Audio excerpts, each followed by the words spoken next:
EC 111 lecture 8, set 5. We're going to now talk about test bench with test vectors and how we could read values from like a whole big file rather than manually entering them one by one.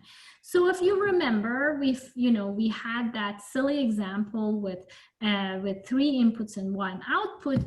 We could just do it one by one and then change the inputs and do the output, or we could put all these in one test vector. So the first 3 are the input combination, and then we have the underscore, and the last one is the output vector. And we are going to place this inputs underscore and the expected value of the output in a separate file. So we are not going to write the code like if A equals 0 and B is equal 1 and C is equal 1. We're going to do that. You're just going to write the ABC and the expected output in a file like that. And then when we are doing the test bench, what we are going to do is we are going to look into this as the A, B, C, and Y expected, which means that these are the values we are going to read from that file, and the Y expected is what we calculate and see if that's equal to what we have read.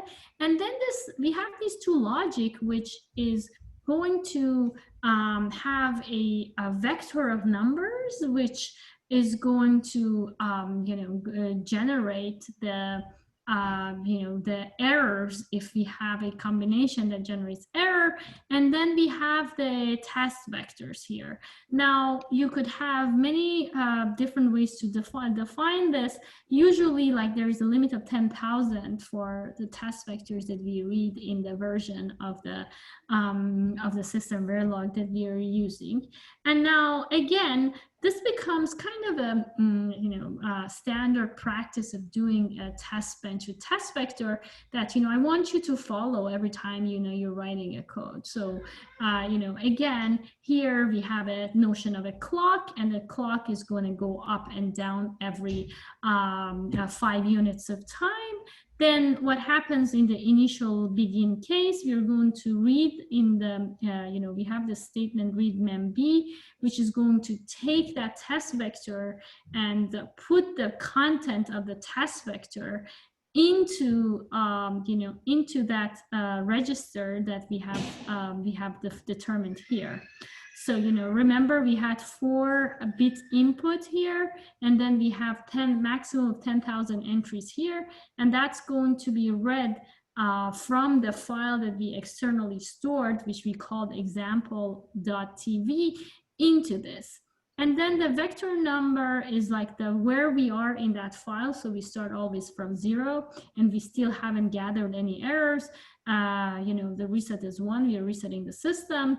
And then, here is going to just take a few units of time in this particular sense. I don't know why they came up with this magic number of 27. Then they're going to reset to 0. Now we are going to go and apply at each positive edge of the clock that was going up and down each 5 units of time. We are going to apply the test vectors. And then at the positive edge of the vector, we are going to say, here, wait for 1 unit of time. Then we are going to set the values for A, B, and C, and Y expected, read from the test vector. So we know exactly like before, we know what is the value A, B, C, and we know what is expected to be the output value. And now every time there is, the clock goes negative, if it's not resetting the signal, then if the value of the output is equal to the Y expected, then there is no problem. If this value is not equal, like it is set here, then we are going to display an error. And in the error display, we are going to say what were the combinations of the inputs and what was, the output that we expected and what is the output that we actually saw. And we are going to increase the counter for the errors.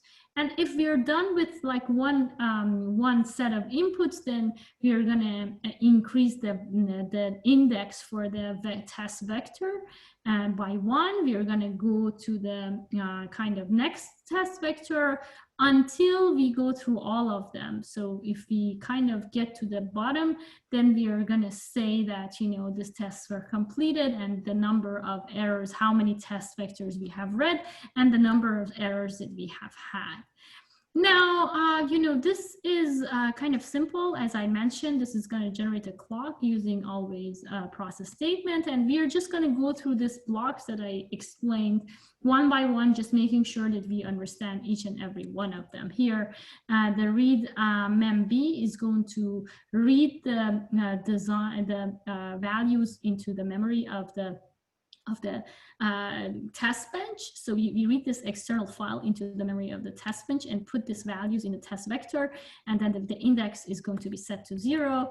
Then, you know, every time we have a positive edge of the clock, we are going to take one value according to the index in the test vector that we had, and then we are going to check in the negative edge if this is equal to the expected value. If not, we are going to generate an error. And if it's not generating an error, we're going to go to the next value. And then once we pass through all the test vectors, we are going to display the total number of errors.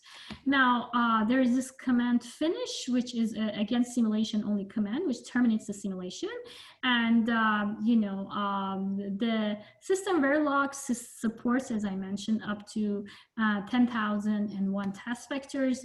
Beyond that, you need to kind of redo this experiment and read into new set of test vectors and do the experiments. So in summary, you could have a more automated case of test bench written for a device under test.